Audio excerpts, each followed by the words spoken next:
lovely lot. Welcome back to the Independent Spouse podcast. Today I have been talking to the wonderful Louise from Hidden Valley Bushcraft. My tips for spouses would be absolutely back yourself. You've got so many skills that you can help, or, set your own business up and just go with it. If there's something that you love, just go with it. We love being outside and we've turned it into a business, so you can too. Hidden Valley Bushcraft has gone from a small idea and has grown organically into what it is today, an award-winning company. Louise and her husband Nick run the company out of passion and a little bit of necessity. Ex-Royal Marine Nick has complex PTSD, so he uses the woodland for his own mental health. And now he's encouraging veterans to join him with his Warrior programme, which has been supported by the Endeavour Fund and the Duke of Sussex, who I've heard is quite a big fan. This episode is a great, honest look at how difficult running a business can be, from how years of hard work goes into making it the success that you now see. So I really hope you enjoy this episode with the lovely Louise. Louise, thank you so much for joining me. So I am sure a lot of listeners have heard of Hidden Valley Bushcraft and your amazing business. But if they haven't, please could you tell us a little bit about it? Yeah, hi, thanks for having me on. So Hidden Valley Bushcraft, we're based in the West Country, near Bristol, or just on the outskirts of Bristol, and we offer educational experiences and recreational days for all sorts of people, all sorts of ages, so corporate team building events, forest school sessions. We have a woodland kindergarten, so we 50 weeks of the year, we have 3 to 5 year olds. It's an Ofsted registered nursery. They come to the woodland 3 days a week and they play in the mud kitchen, make mud pies, paint the trees with mud. There's a theme, lots of mud. And I set this up with my husband, Nick, who was a Royal Marine. And what you do is you take people into the woods and you show them the importance of being outside. And it's a sort of a different way of communicating with people and spending time with people. That's right. So our woodland is totally off-grid. We've got, although we have water, fresh water brought in every day by Nick. And so you're totally in the middle of nowhere in the beautiful British countryside. Phones are nowhere to be seen. You just sit around the campfire. All the activities are centred around the natural world. So bushcraft could be fire lighting, making fire by friction, using a knife and axe, making a spoon and bowl, that sort of thing. All sort of mindfulness and fun at the same time. So we really take people, out of their office, bright lights, computer screen, and the lights that you'll have will be the lights from the fire. Crumbs, you're really out of grid. You've got to bring water in. Yeah, poor Nick, he has 25 litre jerry cans and he has to bring 120 litres in a week. And our woodland's quite quirky. It's not flat, it's pretty cool. But it's the one half of a re-entrant of a valley. So poor Nick has to lug all this water up and down the hills and the slopes, but it keeps him fit. Gosh, I love it. It sounds amazing because the world is so full of technology and Absolutely. Safety, and everything's got so much faster and quicker. It's actually quite nice to step back. But you launched it a while ago in 2012, same year that I launched my business. Okay. What first prompted you to start, and where did the amazing idea come from? Well, it kind of grew organically. So Nick had a very rural upbringing. He loved playing in the woods as a kid. Always said to me, I'd love to own a woodland one day. And I was like, yeah, that would be really nice. Thinking, never going to be able to afford that. Are you crazy? But I'll just play along. I was just bored one day before I went to work and I was looking online and I saw this little tiny piece of land. It was only 2 acres at the time. It had been unloved, not touched for 30 years. No vehicle access. The only way you could get there was from walking on a public footpath. And I just thought, let's go and have a look. It was really cheap, an absolute bargain, the cost, less than the cost of a car.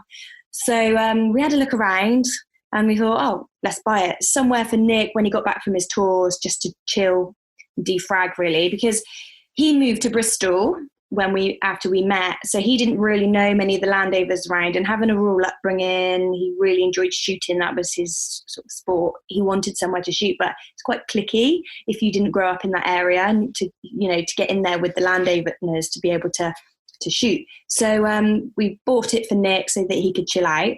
And then we just started managing the woodland and making it, nice again and looking after it for all the animals. And we'd sit around the campfire and all his mates, marine mates and civvy mates, would come down as well, and they'd help us. And all of a sudden we just kind of sat around the campfire chatting, and it kind of just brought up a load of, it was a bit like therapy really, without even knowing about it. And then my sister said, I'd love to have a birthday party down here. It'd be really cool for my niece, she's 11. And at the time she was a lot younger. So we did a birthday party and everyone loved it. Literally, it was like forest school birthday parties, making clay animals, toasting marshmallows on the campfire. And we were like, well, if they love it, somebody else is going to love it too. So we just decided to set up Hidden Valley. And it wasn't until 2015 that we started to run birthday parties for the kids and do corporate events, but all really on a small scale because Nick was still in the Marines. But Nick got diagnosed with complex PTSD back in 2014, and he knew that his time in the Marines was going to come to an end. So having his rural upbringing and what he loved about being a Marine was all the outside sort of soldiering element. So he thought, do you know what, I want to be a bushcraft instructor. So we got the woods, why not? Trouble is, he's terrible at admin, so it needed me to come along and organise him. So we just thought, well, we'll do while he's in the recovery centre, because he spent 4 years down at Haslar, the Naval Recovery Centre. And while he was there, he worked really hard to get his qualifications, as did I. And we kind of ran the business alongside both of our jobs. And I'm still a police officer, detective constable in Avon and Somerset Police. So my job's really stressful, and I was loving going to the woods to defrag my own head, really. So the more we were doing down there, the more I was like, well, actually, I quite enjoy this. Maybe I want to do this as well. So it developed, and then he left officially in January 2018, and that's when we went full-time with it in the woods. So. And it's just gone from success to success. I love it. I think it's such a good idea. I wanted to touch a little bit about those 4 years when he was in recovery. And I wanted to sort of ask you, if it's not too personal, how you did it. Because I know as somebody with a husband who's still serving, his mental health, well, his physical and his mental health is something that constantly worries me whenever he is on operations. And how, as somebody's partner, do you get through those sort of challenges and difficulties with somebody that you just really love? It's so hard. It was really hard, and it still is hard. He's never going to be cured of this. He just uses the nature to manage it, and he can't work full time anymore. So we have to be really careful not to burn him out. But we just got our heads down and cracked on, and it was really tricky time, because part of how it would manifest itself was he'd like overtrain and self-harm, and then harm himself through overtraining, and he'd be really non-emotional and really numb, and I just had to get my head down, and we both just knew we had to get through it. He was so lucky that he was down in the recovery centre, because he had the best support that he could. I kept myself busy with the police, because it is a full-on job being a detective, and we had the focus of the business. And I think if we didn't have the woodland in the business, I don't know where we'd be now, both him as a person and us as a couple, because I think it generally saved him, because he had somewhere to go and channel his energy and his stresses. And he also had a focus, because we were setting the business up. And you know what it's like when you're setting your own business, you kind of get a bit obsessed with it. So it kind of took over our lives, but it made us forget, or try and forget, what was going on with the recovery side of it. It's kind of a catch-22 really, because we were working really, really hard on the business, trying to forget what was going on with his recovery, but equally you can't forget what was going on, because he needed to talk about things, and it's really tricky. We still struggle day to day with everything, but it is a case of managing it now and just cracking on. And a lot of the time, ignorance was a bit bliss at the beginning, because he's so good at hiding it from me. You know, as Marines, anyone in the military, you just crack on, don't you? You just get on, you got a job to do and you just do it. And he was doing that for such a long time that he was masking what was going on. And it was only when we got married that I realised, actually, hang on a minute, there's something wrong here. So we just got through. I don't know how we got through. Stubborn, I think. Not wanting to let it all go.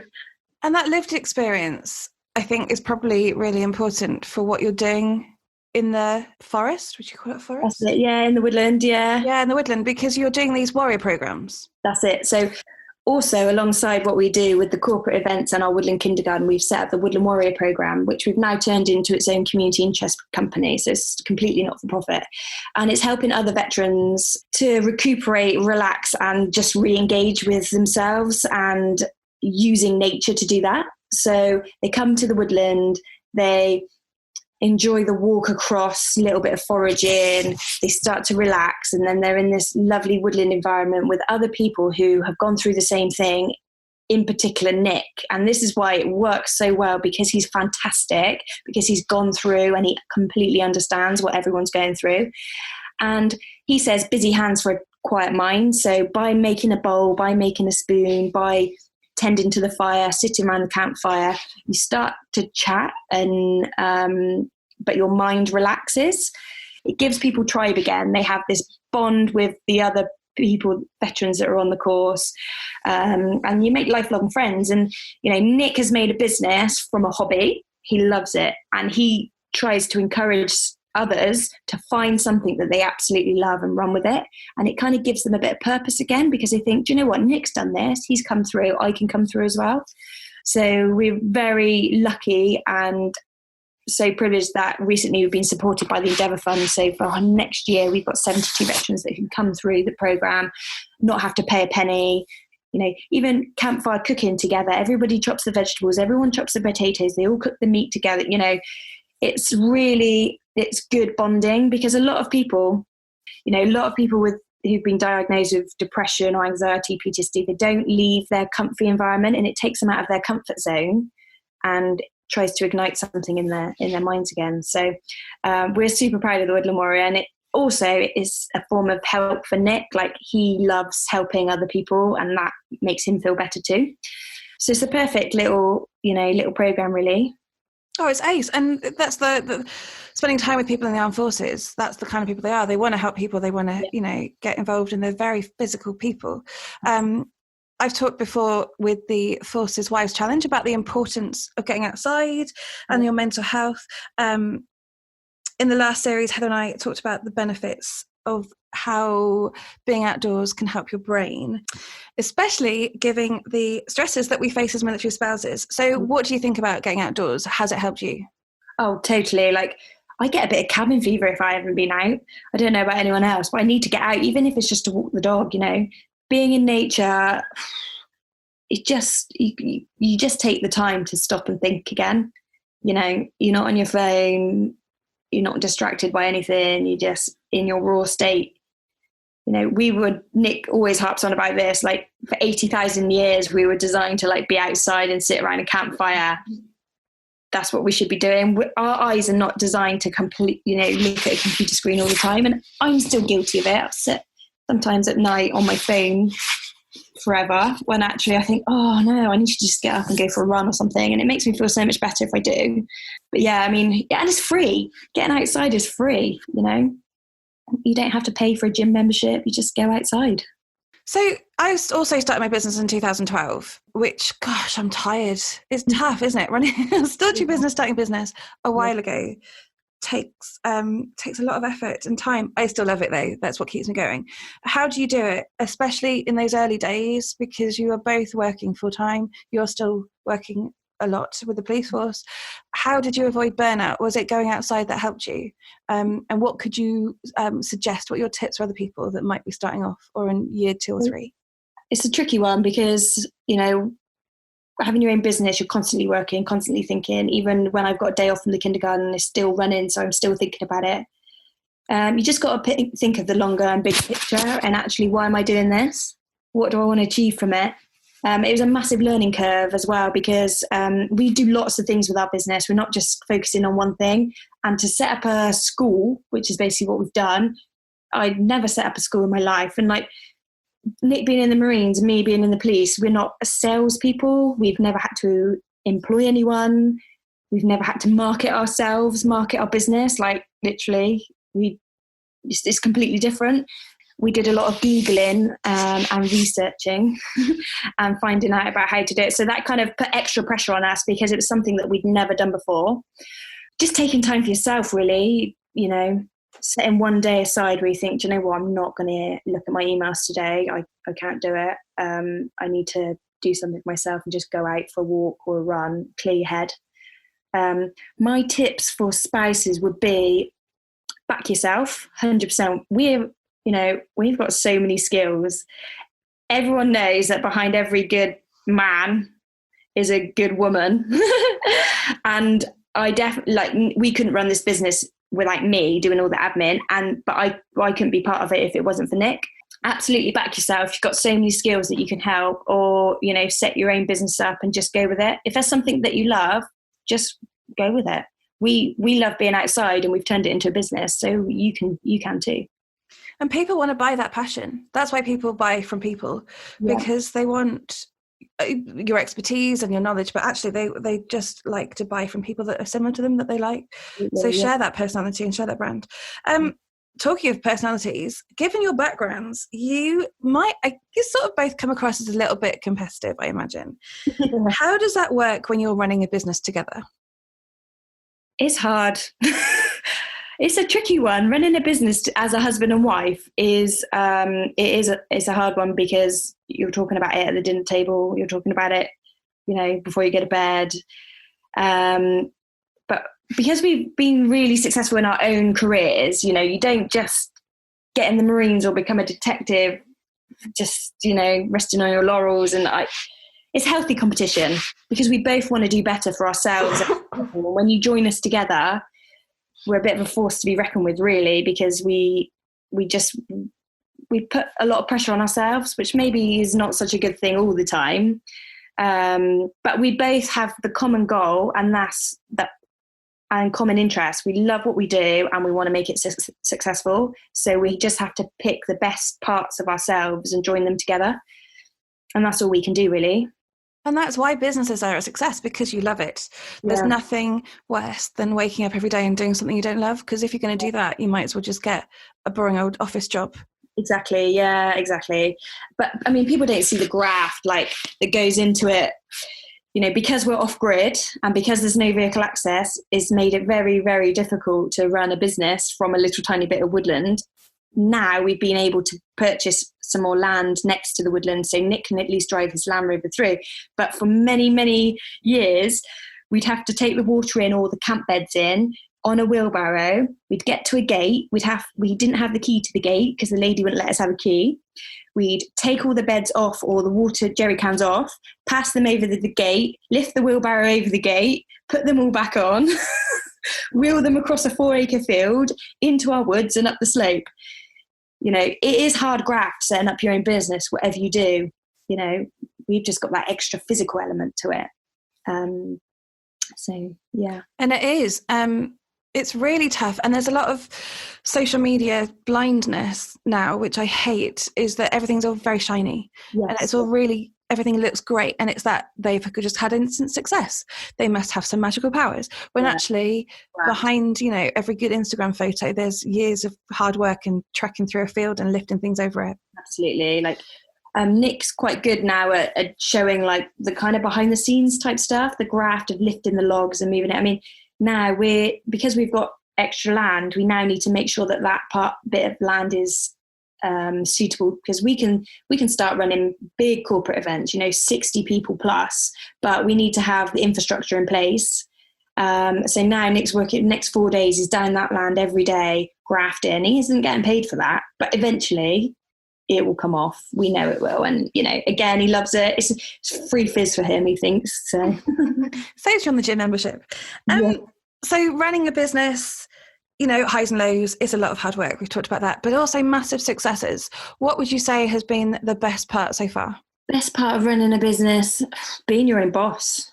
You know, I mean, to a certain extent, you are still tied to clients. If you got a booking, you know, you can't let them down, so that's fine. But actually, if you haven't got a booking, then you can just, you know, be free to do what you want and take your business in your own direction. And that's amazing. Like, when do you get a chance to do that?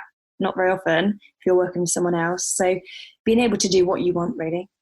I love that too. That's the best part. My planning days, I have planning days where I sit down and decide the direction, and then I'll make up something, I'll do virtual networking that's just popped out of my brain and then apply it, and then people turn up, and then we start building connections. It's like a buzz. It's really good just to think that you've sat there and thought of these things and then gone out and done them. Sometimes they work, sometimes they don't. But when they work, it's amazing. Yeah, definitely. Yeah. And because this podcast series is heavily focused on business, what do you think are your best business tips to somebody that is starting out or is in the first few years of their business? Be prepared to work hard. And like people say, it's hard work. It's like having a baby, right? No one can ever prepare you for how crazy it is. Like you think you're prepared, but you're not. It's a bit like that. The business is the baby, and you've got to be prepared to nurture it and work every hour under the sun and get knocked back and changing your plan, being dynamic as well. Like when we started doing birthday parties for kids. We thought that's what, we were going to do. We don't do that anymore. We worked out that it wasn't really for us. We also started with doing individual tickets and individual bookings. Doesn't work for us. So we don't do that anymore. We do group bookings. So it's finding, getting your business, but then being prepared that one, you got to work hard, and two, it might change.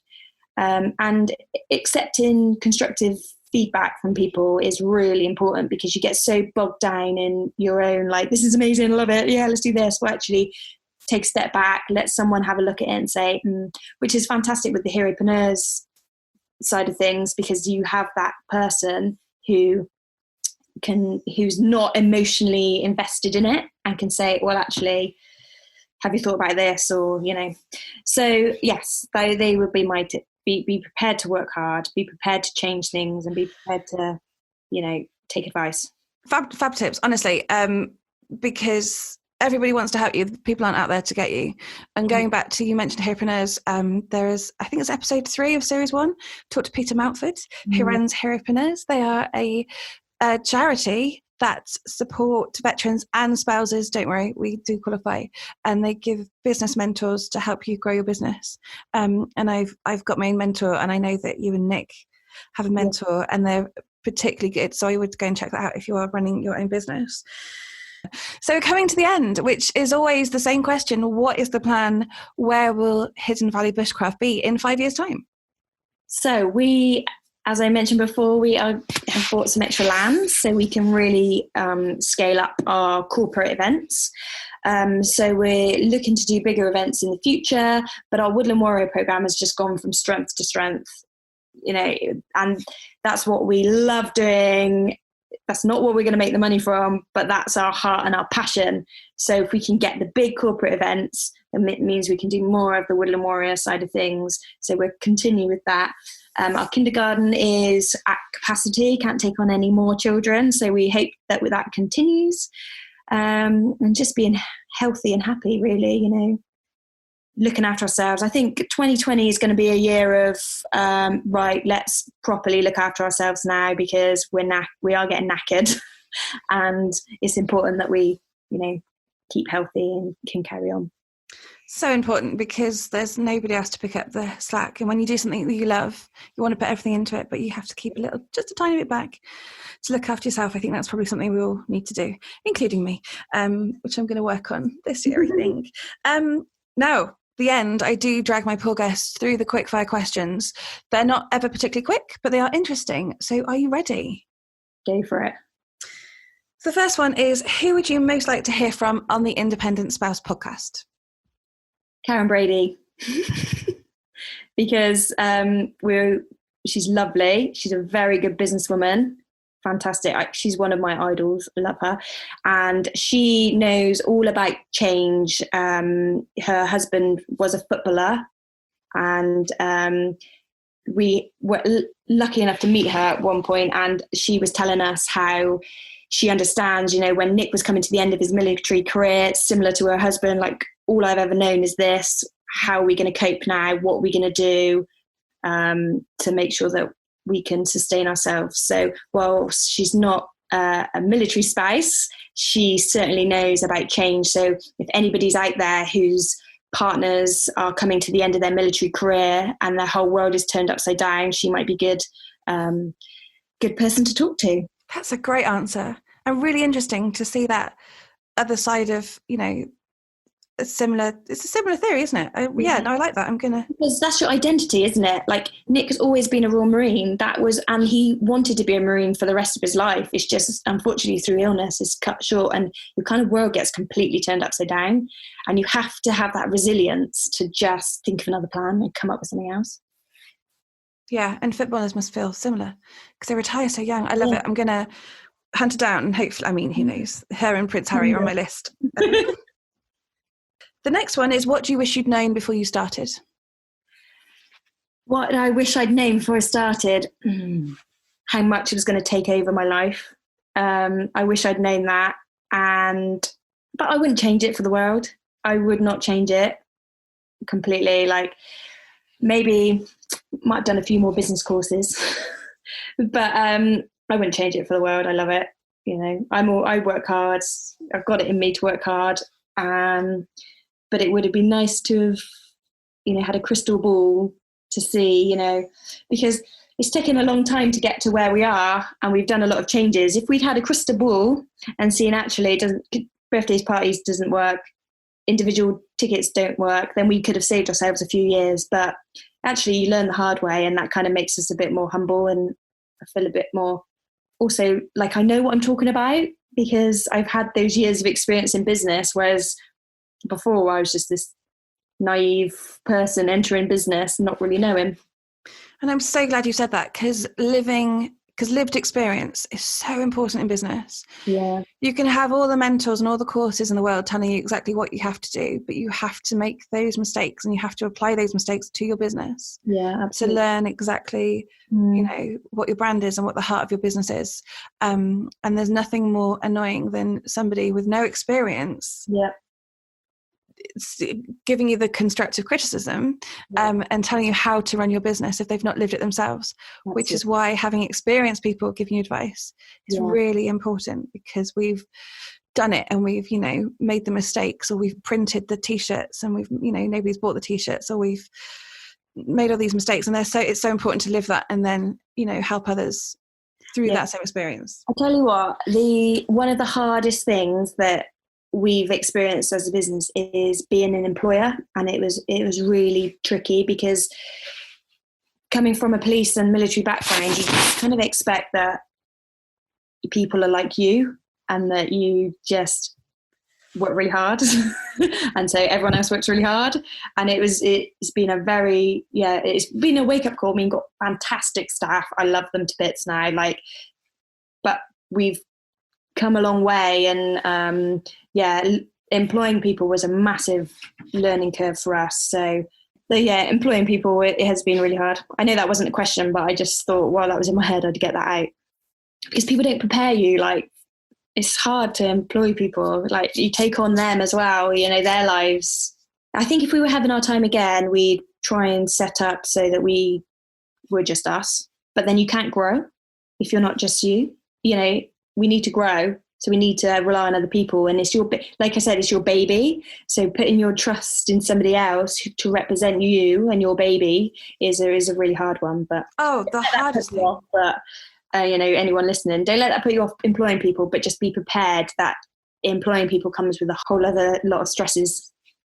It does, and that's the point. So you have a certain growth, and then you get to a certain point where you have to outsource stuff and you have to employ people. And it's that tipping point of trusting people to, hand over the baby for a little bit. And it's really hard, but that is the point where that you're doing really well, when you can start to grow your team. And it's really important. And my last question is, what would you tell a military partner or a veteran that wanted to start their own business? Go for it. Just do it. Because, what's the worst that can happen? It doesn't carry on after 3 years, but at least you've tried it. It'd be awful to go through the rest of your life going, I had this idea once and I thought it'd be great as a business, but I didn't do it. Just do it. And then at least you know that you've done it.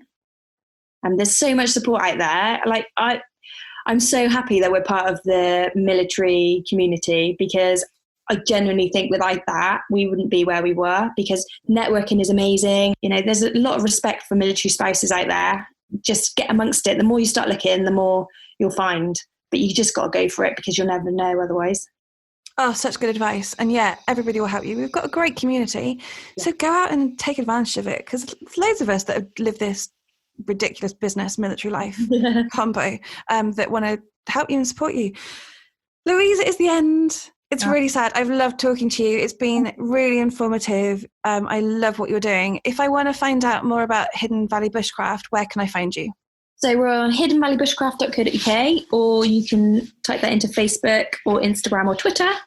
And there are links to the Woodland Warrior Programme. So if anybody has any husbands or wives, anyone serving in the military that thinks they might need some time out, they don't have to be diagnosed with any illnesses, but if they are, then that's fine.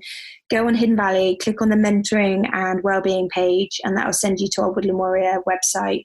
It's completely free. We've got loads of spaces. Sign up, get on a Woodland Warrior program. You never know, it might change your life.